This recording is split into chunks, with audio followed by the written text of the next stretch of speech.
Fala pessoal, Zava Lima na área, tamo junto, é isso aí pessoal, mais uma resolução de provas, certo? E dessa vez uma das mais importantes e mais difíceis provas de vestibular, né pessoal? A gente fala aí da FUVEST. Então, se você gosta das nossas resoluções de provas aqui do canal, certo? Já peço para você de antemão, clica, compartilha, ativa o sininho para receber as notificações, vem com a gente em mais uma resolução de prova, agora dessa vez a prova da FUVEST de 2026, a primeira fase da FUVEST. Eu sempre falo para vocês, pessoal, que é muito importante, certo? Quando a gente estuda a partir das resoluções de provas, o entendimento de como que as provas até mesmo, obviamente, eu sei que quando você faz uma prova, não vai bem, a gente tende a ficar um pouco triste, um pouco cabisbaixo e até mesmo questionando a própria ideia mesmo, né, de quão injusto é uma seleção, né? E aí muitos podem estar questionando, poxa, a FUVEST ela é muito elitista, ela não abrange o grande conhecimento, certo? Que está nas disputas aí por vagas de cursos universitários, principalmente para as pessoas de escola pública. Mas também existe um questionamento maior, pessoal, de como que está a educação hoje largada pelos governos dos estados. E obviamente nós sabemos, pessoal, que a reforma do ensino médio, ela foi muito ruim para os estudantes de baixa renda. E aí quando você olha uma prova da FUVEST como essa, uma prova que contempla, obviamente, aí saberes múltiplos, né, de arte, de pensamento crítico, de análise social, análise histórica, certo? Conhecimentos, obviamente, técnicos, bastante conteúdo, a gente tende a olhar e falar que, pô, não é para nós, porque a FUVEST é extremamente elitista. Bom, eu sempre digo que a gente precisa, obviamente, subverter esta ordem, é lutar com nossas próprias forças, obviamente, cobrar das autoridades uma melhoria do ensino, mas a gente sabe que está muito distante o ensino público, né, principalmente de São Paulo, certo, em relação a estas provas de vestibulares. E aí, pessoal, a prova da FUVEST fez uma prova bastante ela foi difícil? Sim, sim, foi uma prova difícil, mas uma prova que contempla as habilidades de leitura, visão crítica, interpretação. Eu sei que foi muitos textos, foram às vezes, conceitos desconhecidos pelo grande público, mas também uma autocrítica para nós mesmos, né? Principalmente quando a gente pensa que cada vez mais nós estamos num mundo, né, baseado em imediatismo, um mundo baseado, obviamente, em pouca leitura, é isso que é talvez a crítica que esta prova da FUVEST nos faz também, pessoal, é saber que a gente precisa ler mais, que a gente precisa entender mais e deixar um pouco de lado, né, o imediatismo, deixar um pouco de lado, né, a visão imediatista, deixar um pouco de lado as bobeiras né, os joguinhos, os celulares, e saber que estudar é uma coisa séria e uma coisa que tem que ser feita com vontade e com realmente interesse, beleza? Vamos analisar essa prova da FUVEST, certo? Como a gente já fez, aqui a gente tem a resolução da prova da Unicamp, da prova da Unesp, da prova, obviamente, do Enem, e agora vamos fechar com o quarteto aqui de São Paulo, né? Claro que o Enem é nacional, é o grande vestibular nacional, já tem resolução completa, todos os anos nós vamos fazer essas resoluções. Então, de novo, pessoal, se você acompanha nossas resoluções, certo? Clica, compartilha, ativa o sininho para receber as notificações. Vem comigo, Zavo Lima, vamos que o negócio aqui vai ser pesado. A FUVEST 2025, com ingresso para 2026, foi realmente uma prova de alto nível, tá? Bom, eu já vou logo de cara expor para vocês aqui a prova, certo? Já está aí em domínio público, certo? A prova da FUVEST, e a gente já vai sem delongas aqui para a resolução, certo? Ó, eu analisei aqui, pessoal, eu pontuei aqui 1, 2, 3, 4, 5, 6, 7, 8, 9, 10, 11, 12, 13, 14, 15, 16, 17, 18, 19, 20, 21, 22 questões, certo? Onde eu analiso ser questões de humanidades, certo? E eu escolhi algumas aqui que eu gostei também, que foram de artes. No caso, é 1, 2 de artes, certo? Uma de História e Artes, certo? E uma outra interdisciplinaridade com português e História.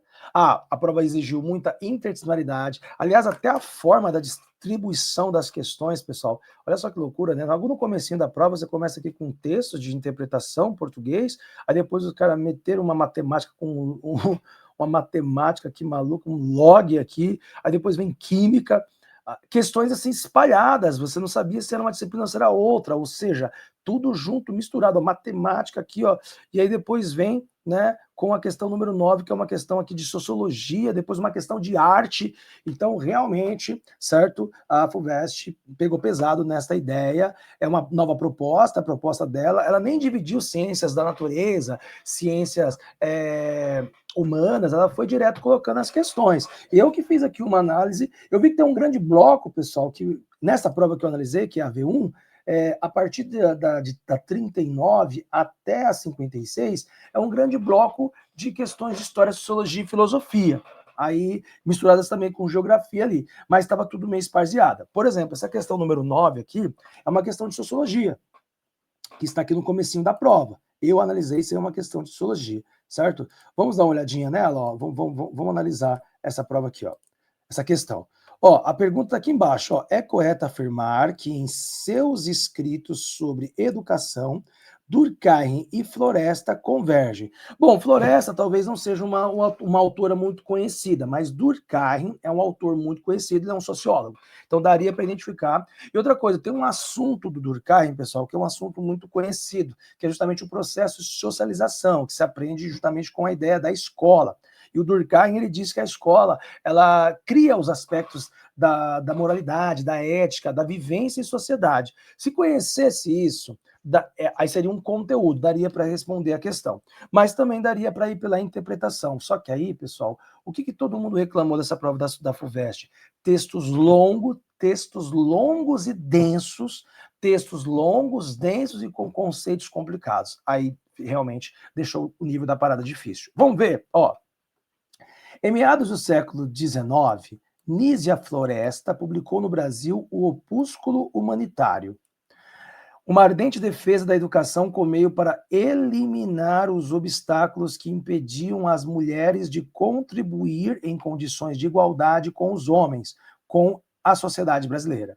Para tanto, contrapõe o Estado, ó, ela contrapõe, tá? Olha aqui, ó, pessoal, a Nízia Floresta, é importante essa informação, ela contrapõe o estado da educação das mulheres nas nações ditas civilizadas e cultas, ao péssimo estado da educação pública e privada, religiosa e laica, assumindo que a educação é uma... para ela, a educação é uma expressão do grau de civilização das nações e muito influente sobre sua moralidade. Beleza? Então, aqui tem uma ideia. E aqui vem o Durkheim, ó. Meio séculos mais tarde, o Émile Durkheim dedicou 2 obras à educação escolar: Educação e Sociologia e a Educação Moral, ó, moral de novo. Nelas, o sociólogo francês concebe a escola como um espaço de transmissão da civilização às novas gerações por meio de sua socialização nos sentimentos, ideias e valores da sociedade, além da promoção da solidariedade com as múltiplas sociedades das quais participamos e com a humanidade como um todo. É lá que aprende o processo de socialização, segundo Durkheim. Ao funcionar como uma forma de vinculação às normas sociais por meio de uma compreensão racional da moralidade, que subjaz a esses sentimentos, ideias e valores, a escola seria também um espaço de produção de autonomia. Mas para que assim seja, esses sentimentos, ideias e valores deveriam ser justificáveis exclusivamente pela razão, sem invocar princípios religiosos, que são exclusivistas. É correto afirmar que o que há de convergência entre Durkheim e, né, a Floresta.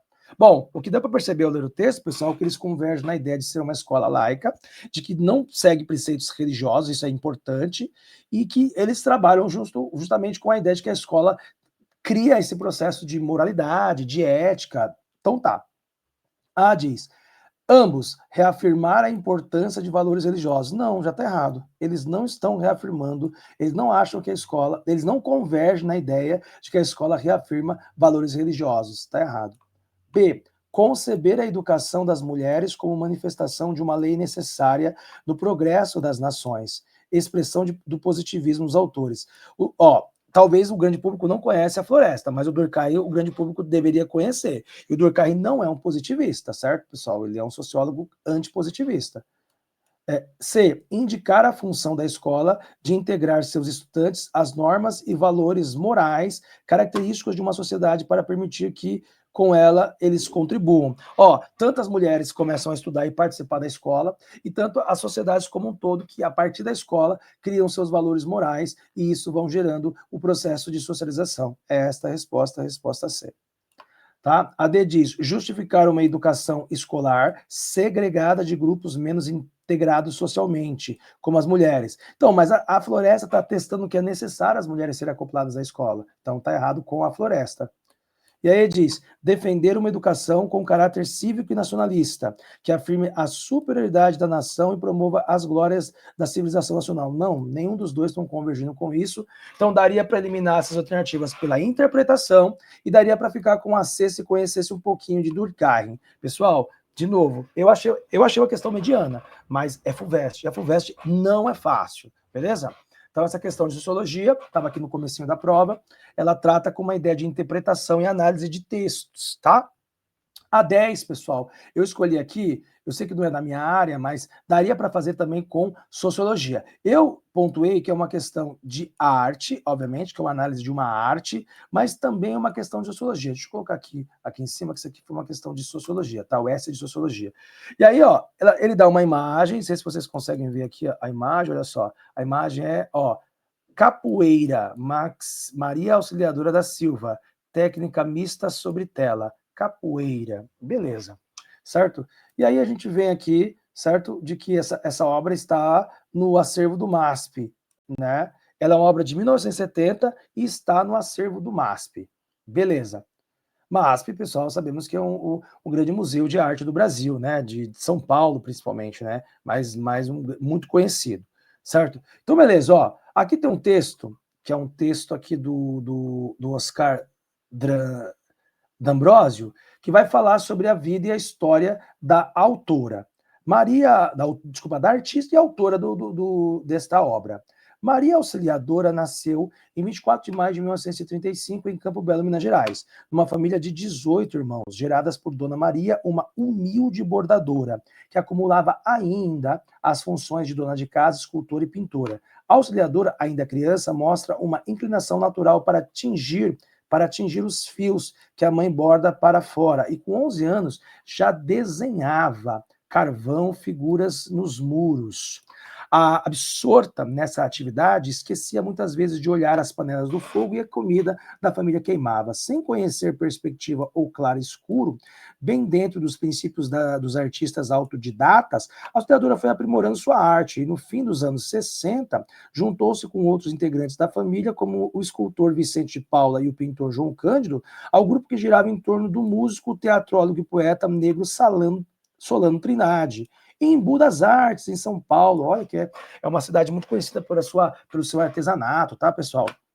Onde se formara um centro de artesanato, principalmente na cultura e a arte de origem africana. Pessoal, olha só as senhas aqui importantes para poder analisar esta obra, certo? Arte de origem africana, tá? A arte, aqui no caso, é um bordado, certo? É uma tela, desculpa, uma técnica mista sobre tela de capoeira, que é uma cultura de origem africana brasileira, certo? E a artista, ela é uma artista autodidata, ela não é uma artista acadêmica. Todas essas informações são importantes. Eu julguei essa questão de arte ao mesmo tempo de sociologia, porque você tem uma análise sociológica aqui. E aí diz assim, pessoal, a trajetória da artista autodidata Maria Auxiliadora da Silva desafia as estruturas convencionais do sistema de artes visuais no Brasil ao articular em sua obra e atuação experiências de pertencimento, identidade e resistência. Pessoal, é uma ação política, é uma ação realmente de periferia, de racialidade, esta obra dessa moça, Maria Auxiliadora. Eu não conheço a autora, tá, pessoal? Em crítica publicada no livro Pensando a Arte, Mário Schemberg descreve sua produção como marcada pela vivência autêntica da vida popular. Olha que interessante o autor. Ele está dizendo que é uma vivência autêntica da vida popular. Eu não conheço essa autora, tá? E não é porque eu não conheço que não dá para responder essa questão. Dá para responder, pessoal, por análise e interpretação daquilo que está sendo colocado. Mas, de novo, pessoal, uma prova de 80 questões com textos densos desse tipo se torna uma coisa difícil para quem está lá fazendo a prova. Tá fácil para a gente pensar agora, né? Mas, assim, o nosso papel, pessoal, como professor, como promovedor de conhecimento aqui no YouTube, é trazer para vocês, pessoal, a dificuldade, mas também a análise daquilo que foi acontecido. Essa questão não foi uma questão fácil, tá? E aí, tá, senso mágico afro-brasileiro e uma imaginação construtora de arquiteturas cromáticas e lineares.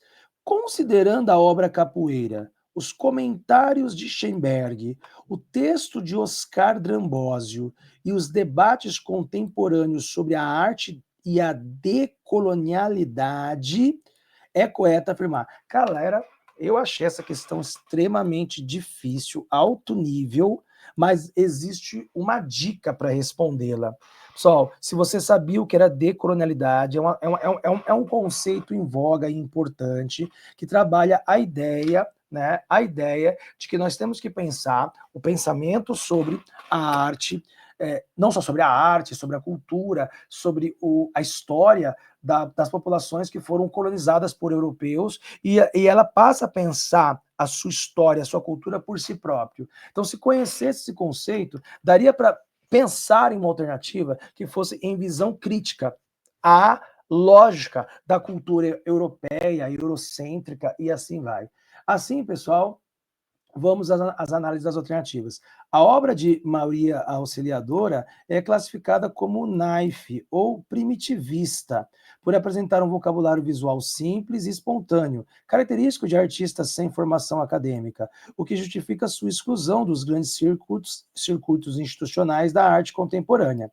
Bom, pessoal, mas essa tela não está no MASP, então ela foi aceita pela arte contemporânea, pela arte convencional.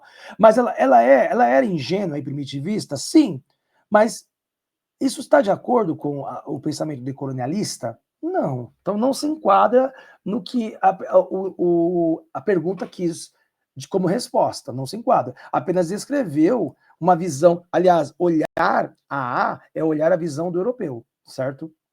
A B diz: a produção de Maria Auxiliadora deve ser compreendida como uma manifestação isolada, desprovida de intencionalidade crítica ou diálogo com os debates socioculturais e políticos do seu tempo, reforçando o lugar de arte popular como expressão puramente intuitiva. Não, erradíssima, pessoal. Aqui no próprio texto ele diz, ó, esta arte da Maria Auxiliadora, no caso aqui, né, o enunciado está dizendo, ele está dizendo o seguinte: é uma arte de pertencimento, de identidade e resistência. Então não é ingênua, não é totalmente intuitiva, certo? C. A visibilidade póstuma de Maria Auxiliadora nos museus e exposições de arte brasileira evidencia o reconhecimento institucional imediato e contínuo das artistas racializadas e periféricas no país, fruto da tradição inclusiva das artes visuais brasileiras desde o século XX. Não, pessoal, completamente errado. Se ela foi vista depois que ela morreu, significa que ela não teve reconhecimento por este ciclo de arte institucional. Está errado a ser. E a D diz: a categorização da obra de Maria Auxiliadora como primitivista ou ingênua revela muitas vezes uma perspectiva colonizadora que desconsidera a complexidade estética, a intencionalidade política e a potência simbólica de sua produção, ligada a vivências negras, femininas e periféricas, que tensiona o cânone eurocêntrico da arte. Perfeito, pessoal. Esta resposta está totalmente de acordo com o pensamento de decolonialidade e mostrando na crítica decolonial de que dizer que a arte da Maria Auxiliadora é ingênua, é simples, é primitiva, é uma visão eurocêntrica e racista. E aí, pessoal, uma dica que eu sempre falo, né, nas provas da FUVEST, da Unicamp, visão crítica sobre o assunto. Eu acho que essa questão ela daria para ser respondida por essa ideia. Lembrando, pessoal, que a questão foi difícil e o texto foi difícil e a questão não era simples assim, tá? E valorização da obra de Maria Auxiliadora por críticos como Mário Schemberg atesta a neutralidade das categorias da crítica da arte moderna no Brasil, demonstrando que critérios estéticos sempre foram suficientes para reconhecer artistas não brancos e mulheres de campo artístico. Claro que não, pessoal. Nós sabemos que critérios estéticos são sempre colocados acima, até mesmo, né, se é uma pessoa de origem branca, com certeza tem um reconhecimento muito maior do que pessoas de origem preta e de periférica. Nós sabemos disso. Então, pessoal, questão excelente, é uma questão de arte, ao mesmo tempo é uma questão de sociologia, mas é uma questão difícil, tá? Ó, vamos aqui, vamos na sequência, vamos tentar resolver aqui o máximo possível. Qualquer coisa, pessoal, se a gente não conseguir terminar toda essa primeira, essa quantidade de questões, eu divido em duas partes, tá? Mas acho que dá para a gente fazer. São 22 questões que eu selecionei aqui para fazer essa análise da prova da primeira fase da FUVEST 2025, com ingresso para 2026. Ó, desculpa, a 11 já é uma questão, né? Ó, Anísia Floresta, de novo, opúsculo humanitário, certo? Ela é uma questão. A partir da leitura dos textos, das obras citadas, é correto? Bom, essa aqui será uma questão mais de literatura, eu vou deixar ela um pouco, vou pular ela, se der tempo a gente volta, né? Mas eu vou centrar mais nas questões de filosofia, sociologia e história. Então eu vou pular para a questão número 19, certo? Deixa eu ver aqui a questão. Isso, não, 19. A 19, pessoal, também é uma questão de história da arte, ou de arte, né? Vamos assim pensar, né? É uma questão de arte, e ao mesmo tempo você vê aqui que dá para a gente pensar também com um conteúdo de história, vamos assim pensar, né? Essa questão 19 aí, ela tem uma característica de ser uma questão, possivelmente, uma questão aí que analisa também uma questão histórica. Observe e analise a obra artística de Cildo Meirelles. Tem zero cruzeiros.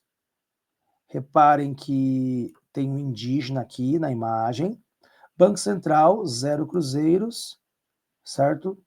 Tem uma imagem, não dá para a gente identificar direito, mas é uma pessoa escondida. Beleza. Num quadrangular ali. Então tá. Quem não tem contato, pessoal, com a obra, simplesmente está analisando o que ela está sendo descrita. E aí, ó, anverso e reverso de Zero Cruzeiro de Cildo Meirelles. Então, anverso e o verso. Beleza? Então tá, beleza. Reparem que tá aqui, tá. E aí diz assim, ó, em Zero Cruzeiro, a obra criada em 1978, bom, pessoal, a gente está num contexto histórico.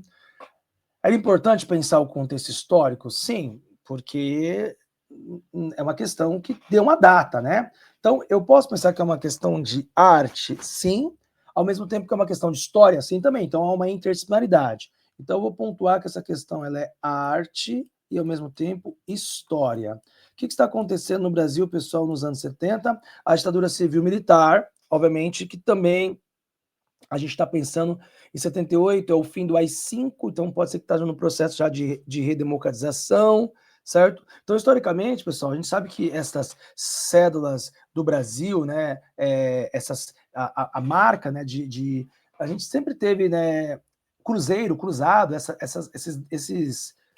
esses dinheiros, essas moedas antigas do Brasil, elas colocavam ali imagens indígenas, a gente tem símbolos pátrios, e aí a gente consegue perceber, certo, que nesse ponto aqui, a gente consegue perceber que são personalidades que mostram a nossa fauna, a nossa flora. Olha o real, né, que a nossa moeda atual são animais, né? Então, beleza.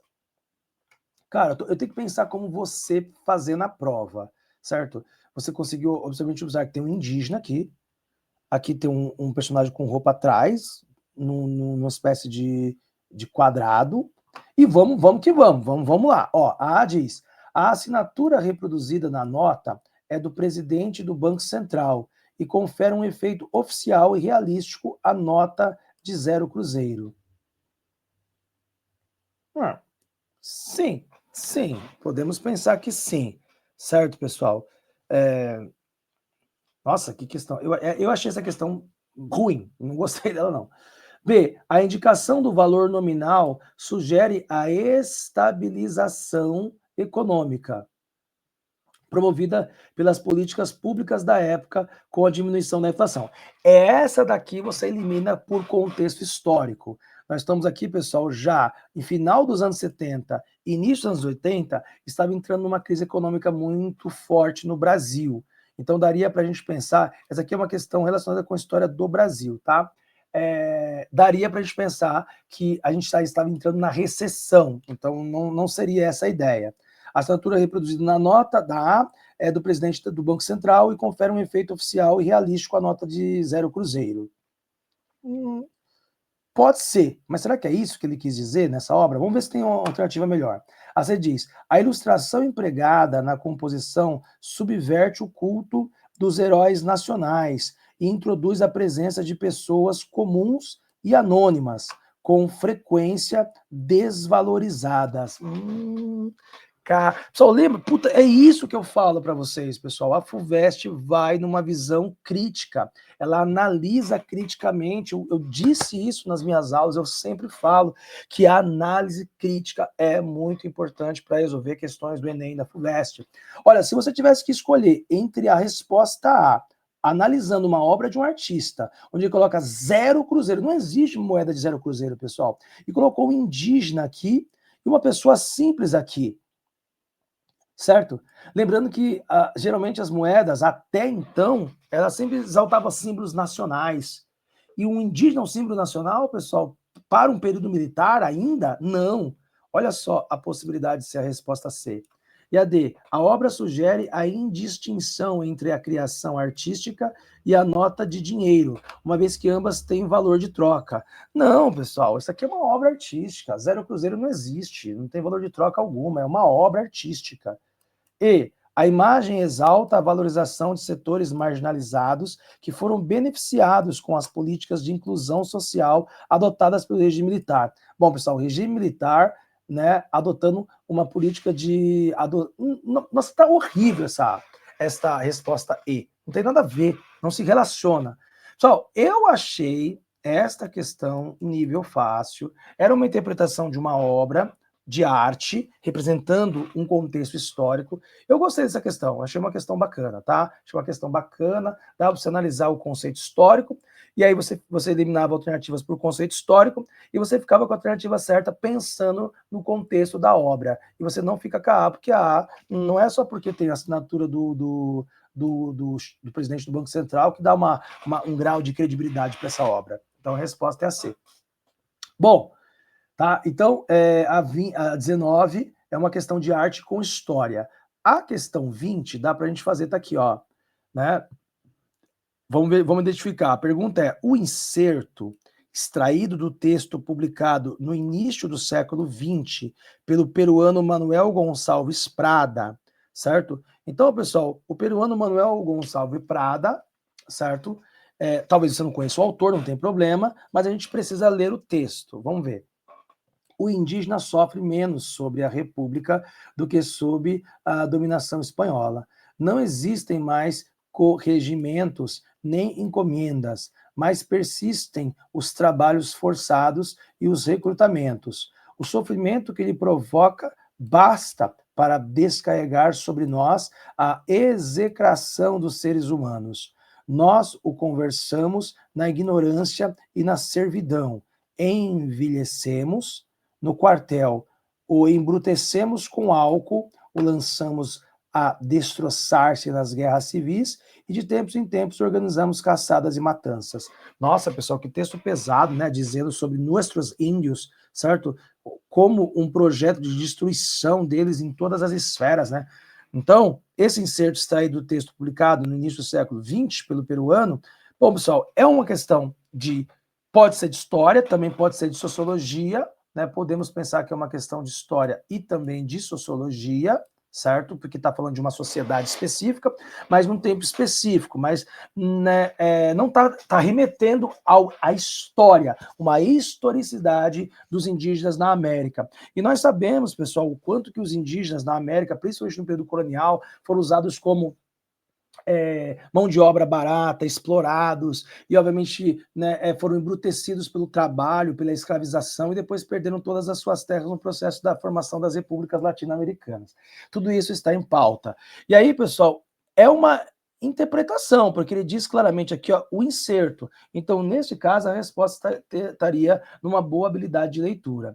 E a A diz, ó, o texto identifica mudanças na condição dos indígenas após a emancipação política, mas afirma a persistência de sua exploração no trabalho e a sua marginalização social. Perfeito, pessoal. Uma ótima interpretação aqui, deixaria essa questão nível fácil, certo? Eu considerei essa questão nível fácil, onde ficou claro, né, pessoal? Isso aqui é um assunto muito usado, muito trabalhado em história e também nas aulas de sociologia, quando diz que a exclusão, né, dos indígenas, dos negros, né, dos colonizados, foram persistidos, mesmo depois de mudanças políticas tão claras, como é o caso da independência da América Espanhola e o processo de transição para a República. Eu achei uma questão tranquila essa questão, a resposta A.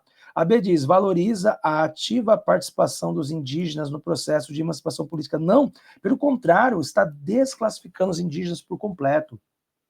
C. Reconhece os crimes contra os indígenas cometidos durante a colonização espanhola, mas enfatiza a melhoria das relações sociais. Não, ele diz que não melhorou. O texto diz claramente que eles continuaram sendo massacrados mesmo depois da República. E a D diz, defende a persistência da exclusão social dos indígenas na República, mas a justifica em função das heranças recebidas do período de colonização espanhola. Então, haveria uma dúvida nessa. Ele está defendendo a persistência? Não, ele está dizendo o seguinte, pessoal, ele está criticando, ó. Olha só, o indígena sofre menos sobre a República do que sobre a dominação espanhola? Não existem mais corregimentos nem encomendas, mas persistem os trabalhos forçados e os recrutamentos. Entende? Ele não está defendendo, ele está criticando, ele está identificando, pessoal. Então, a A é a resposta melhor do que a D. E aí ele diz, critica a obrigatoriedade do alistamento militar dos indígenas. Ele não está criticando, ele está dizendo que os indígenas são embrutecidos pelo alistamento militar depois que se tornou república, certo? Então, pessoal, daria uma dúvida sobre a D, mas a A está muito mais certa, a visão crítica é isso que a gente precisa ter ao ler uma questão da FUVEST. Resposta A. Beleza? Então, nessas primeiras questões que a gente viu até agora, pessoal, estamos falando de questões aqui, né, interdisciplinares. A questão 21 já dá para pensar que é uma questão um pouco mais de história, ó. Com base no inserto, é correto afirmar, certo? Essa questão 21, ela está destacando, obviamente, a colonização portuguesa na América, né? Ó, Rafael Champollion, Jesuítas e Crianças no Brasil. Um clássico, né? A colonização, então é uma história, é uma questão de história e história do Brasil, Brasil colonial, tá? Na documentação jesuítica quinhentista, há constantes referências ao desejo dos índios de entregarem seus filhos para que fossem ensinados pelos padres. Talvez o ensino das crianças indígenas pudesse representar também uma possibilidade de estabelecer alianças entre grupos indígenas e padres, revelando outra dimensão da evangelização das crianças como grande meio para se converter ao gentil. É difícil determinar ao certo qual foi a imagem a respeito dos portugueses construída pelas várias tribos indígenas, e principalmente dos religiosos da Companhia de Jesus.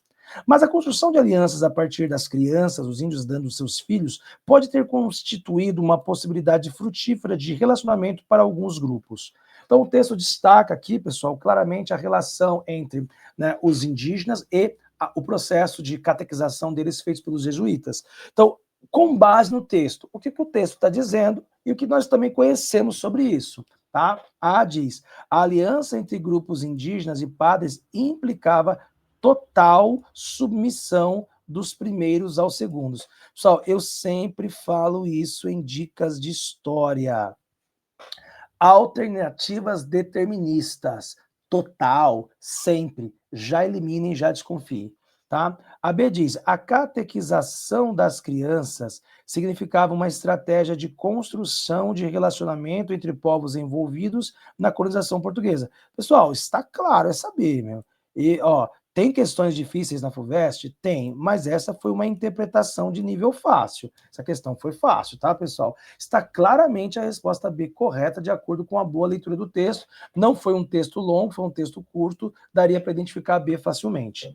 A C diz, a documentação evidencia a imagem de várias tribos indígenas, que as várias tribos indígenas tinham a respeito dos portugueses. Bom, esse texto não está falando sobre isso, não se relaciona a C.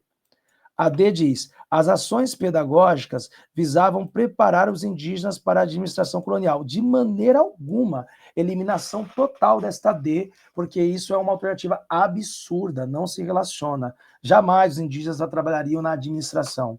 E a introdução religiosa era o único, ó, de novo, pessoal, essa aqui é a clássica questão com análise de determinismo. A instrução religiosa era o único objetivo do ensino de crianças indígenas. Pessoal, não, de maneira nenhuma. Quando você vê alternativas deterministas, certo? Nessa lógica de questões da FUVEST, do próprio história, você sempre elimina. A 21, né, não se relaciona. Não se relaciona, né? Então, a gente pode eliminar a 21, tá? A resposta E. Certo? Então, a B é a resposta correta. A catequização das crianças significava uma estratégia de construção de relacionamento entre os povos envolvidos na colonização portuguesa, tá?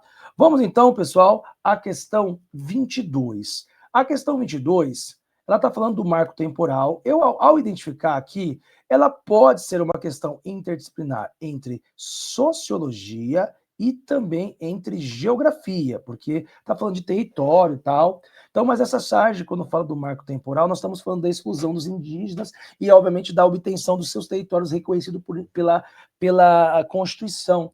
Então, é uma questão muito importante essa. Ó, pessoas aqui de paletó, vendo indígenas num cantinho, dizendo assim, ó, por que mais terras? Eles já estão perfeitamente integrados à nossa cultura. Ora, a questão de sociologia aqui, certo? E a questão do marco temporal também está relacionado à geografia, tá? Então, eu pontuei uma questão interdisciplinar, essa questão aqui.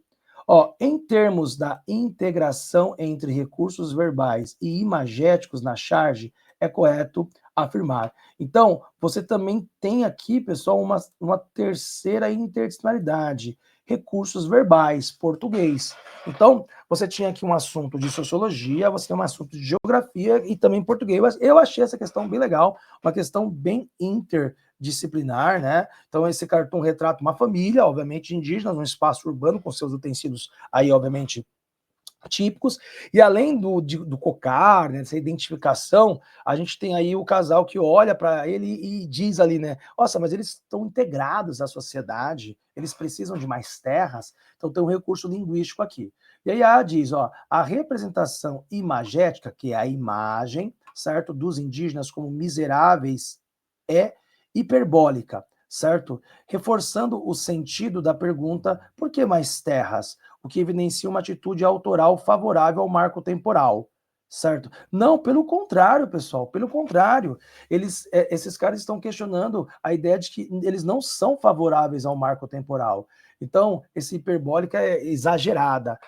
Mas você conseguiria eliminar isso aqui, pessoal, pelo sentido social e histórico da questão. Então, não é a A. A B diz, a distribuição espacial do casal e da família indígena personifica a polarização política, o que fica demarcado pela oposição nós contra eles, na fala da mulher. Ó,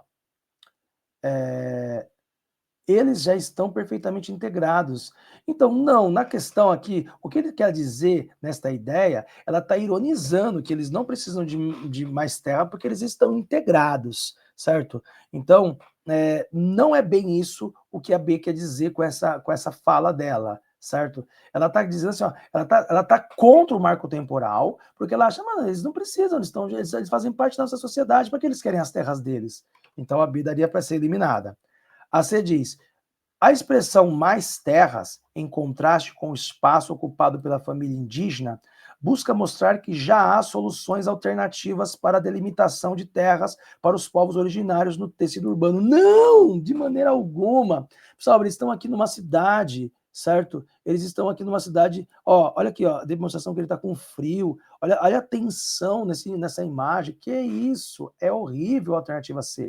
A D diz, ocorre uma quebra de expectativa entre a representação da família indígena e a expressão perfeitamente integrados, o que colabora para o teor crítico da charge em relação ao marco temporal. Perfeito, pessoal. Essa família indígena está na marginalidade, está ali vendendo seus produtos, talvez, certo? Eles estão numa cidade, eles não estão integrados, eles estão na margem, e a família rica ali falando, não, eles estão integrados. Totalmente resposta D. E aí, postura do casal em relação aos indígenas sinaliza empatia e mostra o seu interesse na derrubada do marco temporal, que tem levado... Não, pessoal, o casal não está com empatia.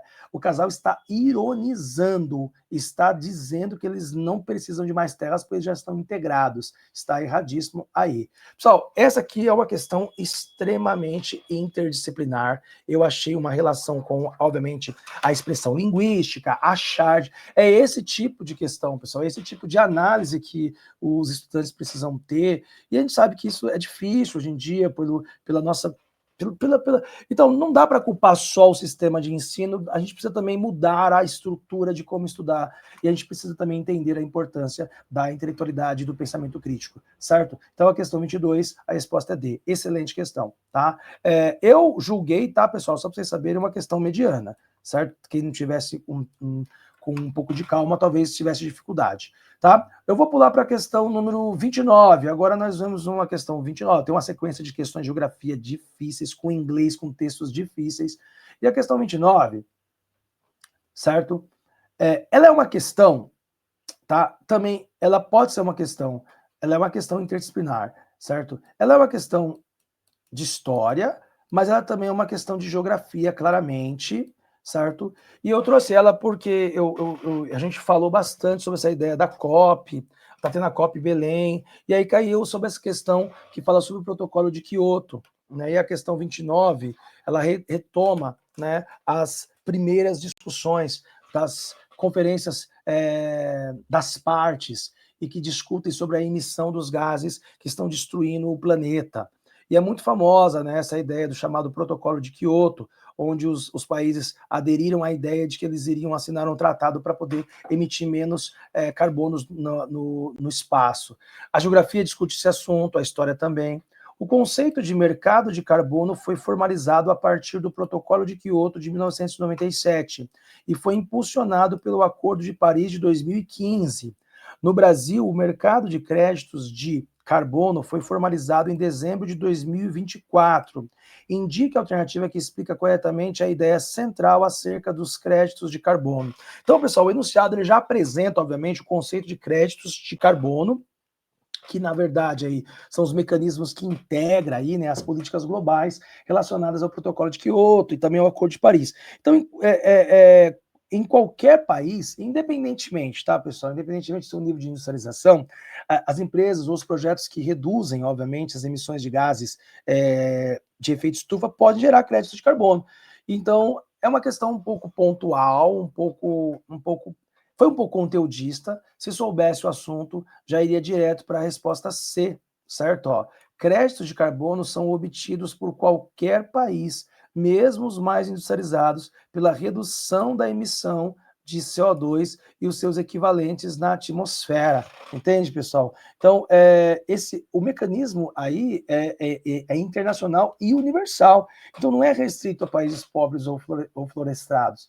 Então, o que estava... Isso é um conteúdo do protocolo de Quioto. Então, talvez essa questão se tornasse difícil para quem nunca ouviu falar do assunto e talvez fosse uma questão fácil para quem ouviu falar, que foi, né, os protocolos de Quioto e ratificados o Acordo de Paris, de que a galera ganharia os créditos de carbono se conseguisse aí, né, obviamente, fazer essa conversão, diminuir a emissão de gás carbônico e conseguir aí ganhar esses créditos de carbono, né, no universo aí como uma espécie de acordo, tá? Então, ó, A diz, países com mais florestas devem receber créditos financeiros de países menos florestados. Não. B, créditos de carbono correspondem ao aumento da taxa fotossintética e uma maior conversão de CO2. Não, aí falou coisa difícil, quem não soubesse ia ter dificuldade. D, países industrializados geram muito crédito de carbono, que podem ser repassados aos países menos poluidores, via mercado de carbono. Não, isso aí não acontece não, pessoal. A ideia aí é de que os créditos são obtidos aí pela redução da emissão de CO2, é essa a regra. E aí diz, há um limite de créditos de carbono que cada país pode emitir, estabelecido internacionalmente, ultrapassando tal limite, o país sofre sanções econômicas. Tá? Essa aí talvez o pessoal tivesse dificuldade com a E, mas a ideia é... Essas sanções econômicas não existem, pessoal. Até mesmo existem países que negam aí os créditos de carbono, o protocolo de Kyoto. Estados Unidos se recusou a assinar. Então, assim, ninguém vai cobrar se o país ficar fazendo, é mais uma ideia de que foi um acordo. Se é um acordo, não é uma regra. Ninguém vai punir economicamente o país que está emitindo carbono aí. Senão tem que punir a China, punir os Estados Unidos. Daria para eliminar essa por um pouco de análise geral. Então aí tá errado. Pessoal, eu trouxe essa questão para mostrar que é uma questão de geografia, mas também um conhecimento geral aí também sobre o assunto, daria para responder essa questão aí, tá? Eu vou pular para 39, porque vai ter uma sequência aqui de questões de química, também de análise de texto. Pessoal, estava tudo junto, misturado. Questões de geografia, certo? Também geografia física, outras mais física, geografia. E aí vem a questão 39. A questão 39 está aqui. A questão 39, certo? Ela é uma questão de geografia, certo? Mas essa aqui é geografia. Eu vou pular ela, porque ela é mais geografia mesmo. Mas daria para analisar essa questão, pessoal. Eu vou fazer ela. Dá tempo de a gente fazer ela? Deixa eu ver, dá tempo sim. É uma questão de geografia, mas eu achei que é uma questão que daria para a gente fazer ela por conhecimento, análise geral de texto, né? Porque ela cita que ela tem uma temporalidade histórica aqui. Vamos dar uma olhadinha, ó. Os grotões, então é uma questão de geografia, né? Não é de história puramente, mas daria para responder com conhecimento histórico, tá? Os grotões transformaram-se em jardins cortados a meio pelas avenidas e pela sombra dos viadutos. Não há mais sapo. Nos jardins encontrareis recintos fechados com instrutoras, dentistas, educadoras sanitárias dentro. São os parques infantis, onde as crianças proletárias se socializam, aprendendo nos brinquedos o cooperativismo e a consciência do homem social. Mário de Andrade. Olha, ele está falando aqui, pessoal, sobre essa ideia, né, de que esse inserto que apresenta aí o escrito de Mário de Andrade, que é um escritor modernista, ele trata da cidade nas primeiras décadas do século XX, a cidade de São Paulo. E aí ele fala que a população, né, majoritariamente pobre, ela instalava-se em um ambiente urbano aí que estava totalmente relacionado com problemas estruturais, né, e marcado com grandes precariedades, obviamente, aí, né. Então a falta de saneamento básico, a proliferação de doenças, então era fundamental aí a gente pensar em políticas públicas, né. Então, ó, são os parques infantis onde as crianças proletárias se socializam. Você tinha ali, ó, pela soma de viadutos não há mais sapo. Então, ele está dizendo ali, ó, o inserto relata alterações na paisagem urbana paulista com a implantação de novos equipamentos que visavam, certo? Quais seriam a ideia desses novos equipamentos que eles visavam?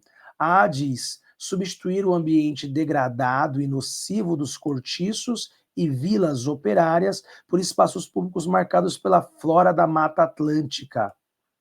Bom, pessoal, ó, são os parques infantis onde as crianças proletárias se socializam aprendendo nos brinquedos o cooperativismo e a consciência do homem social, tá? Então, nos jardins encontrei recintos fechados com instrutoras, dentistas, educadores. Você viu que são espaços distintos, né? Esses grotões, esses espaços. Nos jardins são cortados ao meio por avenidas e pela sombra dos viadutos. E nas regiões mais periféricas são parques infantis onde as crianças ficam ali se socializando. Então, não dá para abstrair a B. Não é uma região de mata com flora, não é isso. A B diz: disciplinar o lazer das crianças com a introdução de noções de saúde preventiva e de atividades racionais e pedagógicas, certo? Bom, a gente está pensando, pessoal, de que há um processo de disciplinarização. Ele até disse isso aqui. Por isso também eu posso também jogar, pessoal, que essa questão também tem um pezinho na sociologia, porque a gente está falando sobre processo de disciplinarização dos corpos, processo de socialização. Então, ó, esses parques são feitos para disciplinar o lazer das crianças com a introdução de noções de saúde preventiva e de atividades racionais e pedagógicas. Faz sentido a B. Analisando o inserto. C. Produzir formas de ajustamento social que afastassem os jovens do ócio e dos vícios, por meio da educação profissionalizante. Não sei, eu acho que isso aqui o pessoal teria dificuldade, né, dessa aqui. D. Promover valores cristãos através da evangelização e do assistencialismo baseado na caridade e na recreação. Cara, em nenhum momento ele não dá para abstrair absolutamente nada do texto sobre a ideia de valores cristãos. Pessoal, ele disse o inserto. E. Organizar um novo programa escolar voltado para as crianças proletárias, adotando uma pedagogia pautada no nacionalismo e no civismo. Eu também acho que a galera teria problemas. Pessoal, eu não achei essa questão fácil, ela é uma questão difícil, por mais que esteja aqui num texto curto, esse texto dá problemas, porque existe margem de interpretações, a melhor alternativa é a B, você está percebendo uma disciplina, o lazer das crianças como uma espécie de introdução das noções de saúde preventiva, ele citou aqui, né, pessoal, ó, lá nos grandes, né, nos chamados, nos jardins, são fechados, tem instrutoras, tem dentistas. Já nos grandes parques públicos, isso tem a ver com a ideia de atividades racionais, pedagógicas e também uma atividade de disciplinarização das crianças. Então, daria para ficar com a B, eu sei que C e E daria problema, por isso que eu deixei a questão difícil, não achei uma questão fácil, não achei fácil as alternativas. Mas aí é FUVEST, né, pessoal? Beleza. Bom, vamos pular para a questão 40, e a 40 é claramente uma questão de sociologia e história. Questão 40, uma questão de sociologia e história. Tem um texto, aliás, são dois textos, uma da Raquel de Queiroz, certo? E o outro texto é do Jorge Simmel, certo? E a gente pode pensar que essa questão está relacionada. Também, pessoal, ó, vamos ver aqui a pergunta, né? Ela também é uma questão interdisciplinar, certo? Por quê? Porque ela também vai pegar um pouco, né, de também interpretação de texto. Então eu jogo ainda que essa questão aqui, ela tem a ver com sociologia, ela tem a ver com história e ela também tem a ver com análise textual, então eu vou pontuar como uma questão de português também. Mas dá para a gente de história e sociologia responder ela. Vamos ver? Considerando os dois fragmentos a seguir, o fundamento psicológico sobre o qual se eleva o tipo das individualidades da cidade grande é a intensificação da vida nervosa, que resulta na mudança rápida e ininterrupta de impressões. Talvez não haja nenhum fenômeno tão característico da cidade grande como o caráter blasé. A essência do caráter blasé é o embotamento frente à distinção das coisas. Em parte por conta desta situação psicológica, em parte em virtude do direito à desconfiança que temos perante os elementos da vida na cidade grande, que passam por nós em um contato fugaz, como coagidos a uma reserva, em virtude da qual mal conhecemos os vizinhos que temos por muitos anos. Ao mesmo tempo, essa reserva grande garante ao indivíduo uma espécie de liberdade pessoal. Então, pessoal, o texto de Jorge Simmel, ele analisa aí o estilo de vida da cidade, ele até classifica aí como blasé, ou seja, ele é marcado pela indiferença, sabe assim? Muita gente brinca, né? Tá cara de blasé, assim, ó, não liga para nada. Beleza. Aí vem o outro texto. As luzes da cidade se acendiam, as cortinas de aço das portas desciam com barulho e os caixeiros, os empregados que passavam o dia sorridentes ou abstratos por trás dos balcões, se transformavam em homens misteriosos, individuais, que metiam um palitote em uma casa, uma rua, e iam comer o seu jantar, dormir o seu sono, trancar a sua porta. Todos ali tinham a sua vida isolada, sua vida particular. E naquela hora cortavam as amarras, cada um procurando o seu mundo pessoal, a sua pequeninha ilha. Bom, de novo, está falando também, né, o segundo texto, né, pessoal, a gente pode perceber que esse texto, né, da Raquel de Queiroz, ela marca aí um isolacionismo. E aí vem um enunciado, ó, o primeiro trecho, publicado originalmente em 1903, o sociólogo George Simmel procurou condensar as características fundamentais da vida psíquica das grandes cidades.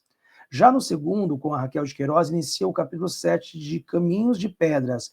Vemos como o protagonista Roberto percebe sua cidade a bordo de um bonde, lendo-os em conjunto, é possível afirmar. Pessoal, ao ler os dois textos, a análise do sociólogo e a análise da literatura de Raquel de Queiroz, o que a gente pode associar, pessoal? A gente pode associar o que está nas alternativas e a gente vai ter que achar a melhor que se caracteriza com ela, beleza? Então, ó, as observações de Roberto contrariam a análise de Simmel. O sorriso dos empregados contradiz o diagnóstico de embotamento e reserva para com os outros, certo? Embotamento, pessoal, é que não quer trocar ideia. E o sorriso dos empregados contradiz o diagnóstico de embotamento e reserva para com os outros, certo? Então, quando ele diz aqui, pessoal, né, na ideia, né, de que, ó, do segundo texto, né? As luzes da cidade se acendiam, as cortinas de aço das portas desciam com barulho, os caixeiros empregados que passaram o dia sorridentes e abstratos, por trás dos balcões se transformavam em homens misteriosos e individuais, que metiam um paletó, tinham uma casa, uma rua e iam comer o seu jantar, dormir o seu sono, trancar a sua porta. Todos ali tinham a sua vida isolada, sua vida particular. Então, uma coisa é a vida social ali fora, outra coisa é a vida particular, tá? Isso é contrário à análise de Simmel. Simmel está dizendo, pessoal, que as pessoas aqui na vida moderna têm um caráter blasé, que é o caráter da indiferença. Então, as observações de Roberto contrariam a análise de Simmel. O sorriso dos empregados contradiz o diagnóstico de embotamento e reserva para com os outros. Né? Não o contrariam, até mesmo ressaltam a uma similaridade. Um pouquinho difícil, tá, pessoal, eliminar essa A. B. A vida isolada e particular descrita por Roberto, com que todos cortavam as amarras, é uma expressão da mesma reserva que Simon argumenta produzir alguma liberdade. Exatamente, pessoal, é esta a resposta. Quando ele diz, pessoal, que quando os caras estavam trabalhando, e aí quando eles abaixam a porta e vai embora, eles vão viver a vida deles. Eles cansaram daquela vida social, que era obrigada pelo trabalho. E, ao mesmo tempo, quando você vê uma pessoa que está vivendo sua vida, que não troca ideia com ninguém, ela vive a sua liberdade pessoal. Foi isso que o Jorge Simmel ressaltou. Olha só, a última frase do primeiro texto. Ao mesmo tempo, essa reserva garante ao indivíduo uma espécie de liberdade. Quero ficar na minha, não quero trocar ideia, tô de boa. E os caras que estão da vida do trabalho, eles são obrigados a ficar sorrindo lá o dia inteiro um para o outro.